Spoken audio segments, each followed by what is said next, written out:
The Social Innovation Hub is a symbol of how Taiwan's military past is now an open, progressive present.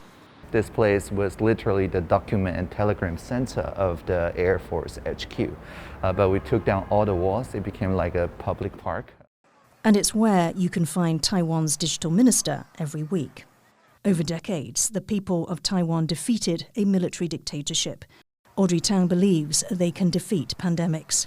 For that, she's found herself very much on the front lines of democracy, not just in Taiwan, but globally. Let me turn now to Audrey Tang, the Minister without Portfolio in the government of Taiwan. Every year, the human rights organization Civicus, with around 20 regional partners, conduct research about freedom and civic space. And Taiwan has been rated as completely open for 3 consecutive years. But in attempting to depict that openness, Tang's presentation was suspended. The red flag? A map of civic freedoms showing Taiwan and China in different colours. It was blamed on a technical glitch. 5 days later, a speech in South Korea was cancelled, citing, quote, consideration of cross-strait issues. Cross-strait controversy is nothing new for Tang. This protest in 2014 mobilised tens of thousands of Taiwanese against a closed-door trade deal between the Kuomintang, or KMT, which was then in power, and the Chinese Communist Party.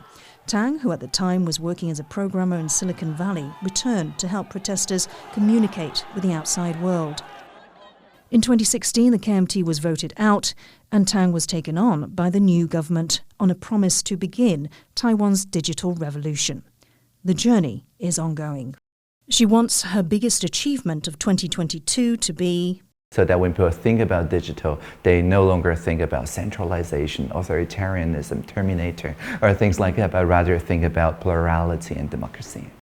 Digital democracy is Tang's calling, and gains have already been made.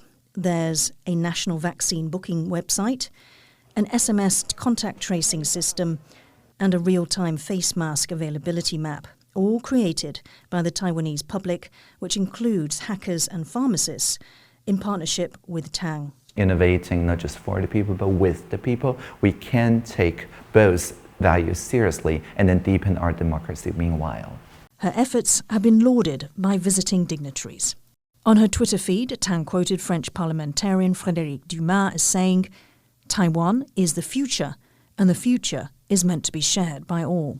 What they mean is essentially that we deepened democracy as a part of fighting the pandemic and also the infodemic, whereas in many parts of the world, what they hear is that in order to fight this, you have to centralize power, you have to take away some civic rights, you have to restrict freedom of speech and impose takedowns or lockdowns or other top-down measures. Strict lockdowns in Chinese cities are seen as extreme by the wider international community. A Taiwan Model is fundamentally about proving that democracy works. Government transparency has built trust, and the public has played its role in making the country safer. They were rewarded with no lockdowns. Tang says her biggest achievement in 2021 was part of Taiwan's achievement, fighting off the outbreak in May. People were thinking that, there's just no way to shorten the contact tracing time. There was no way to drive up vaccination and things like that in such a short time, but we did it. So in around 3 short months, we did fight off the worst of the first and so far the only wave. Tang has always been forward-looking, and now she's looking forward to a post-pandemic world. Her biggest hope for 2022 is I get to travel freely in 2022.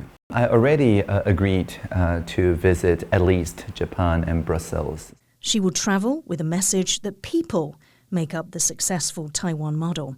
Tang believes this is meant to be shared with all.